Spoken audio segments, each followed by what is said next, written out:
Nako po, kapapasok pa lang na napakainit na balita. Robin Padilla, bagong Vice Presidente ng Republika ng Pilipinas, kapalit ni Sara Sayad Lustay Duterte. Anong nangyari? Alright, welcome back to my YouTube channel. I'm Andy's Vlog.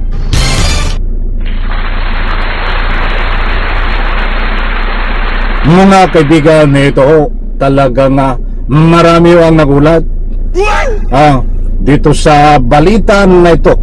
Ulitin ko, Robin Padilla, bagong Vice Presidente ng Pilipinas, kapalit ni Sayad Lustay Duterte.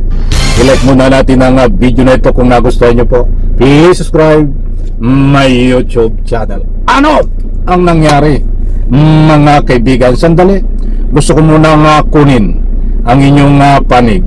Pabor po ba kayo na itong si Robin Padilla ang magiging Vice Presidente ng Pilipinas, kapalit ni Sayad Lustay Duterte? Bukas po ang comment section. Inaanyayahan ko po kayong magbigay ng anumang public opinion. Heto mga kaibigan, hindi naman po lingid sa inyong kalaman na ang lahat ay mayroong hangganan.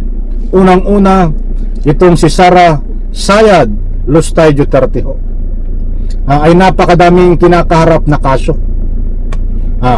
Unang-una siguro ay baka ito hindi na makatiis, hindi na makayanan ang mga batikos. O ay bakit ka nagdeklara pa natatakbo ng ng presidente ng PTA ng presidente ng Parents Teacher Association ba? Sapagkat ang halalan pa po sa presidential election ay taong 2028, kaya maraming po ang nagulat ang pagdeklara ni Sara Sayad Lustay Duterte nang maaga ay hindi nila alam kung anong tatakbuhan itong presidente. 2026 pa lang ngayon. O ngayon, ano ang napala mo? Mga kaibigan, ito ho, ibabahay ko po sa inyo ang complete details. Kapit, wag po kayong alis. Dahil Robin Padilla, inuulit ko, kapalit ni Sara Sayad Lustay Duterte ang magiging Vice President ng Pilipinas. Naloko na. Shoutout po sa lahat mga kaibigan nito at ibabahagi ko po sa inyo. Andali. Pag-utos ni Digong. Pag-utos ni Digong. Walang pwedeng mag-utos sa akin kahit sino. Si Digong lang. Kasi ayaw ko talaga ng politika. Alam naman lahat ng mga nanay ko, alam niya, mga kapatid ko, asawa ko. Basta sinabi ni Digong, susunod ako. Sino naman wala naman sigurong tao na hindi maliligayahan kapag tinutulak ka ng iba. Kasi ganyan din naman ang ginawa sa akin ni Digong. Wala, hindi man ako kasi politiko talaga eh. Si Digong lang naman talaga yung nagsabi sa akin na pumasok ka sa politika. Ayaw ko talaga ng politika. Gusto ko lang sabihin sa mga kaibigan ko kasi Jimmy. Kaya ganyan yan, Jimmy. Maraming salamat sa mga kaibigan ko na nagtutulak sa akin at sa paniniwala ko ninyo. Pero siyempre, saan ka tinutulak? Sa bangin? Robin Padilla. Mga kaibigan, yan po si Robin Padilla. Dahil tinutulak ko at pumayag siya na siya ang papalit kay Sara Lustay Duterte sa pagiging Vice President. So siya po ay magiging Vice President ng Pilipinas. Maaga hong dahil siya daw po ay mananalo bilang Vice President, dahil tinutulak ko ng kanyang mga kasamang nasubrahan ng talino na magiging tandem ni Sara Sayad Lustay Duterte. Aba, dalawang bobo na ho ito. Dalawang tanga. Isa kasi siya nag-declare na ho ng presidente si Sara Sayad. Ay kinukuha daw po, tinutulak ng kanilang partido, padapa. Ibig sabihin po nung PDP ay padapa, na isa si Robin Padilla na magiging katandim. Aba.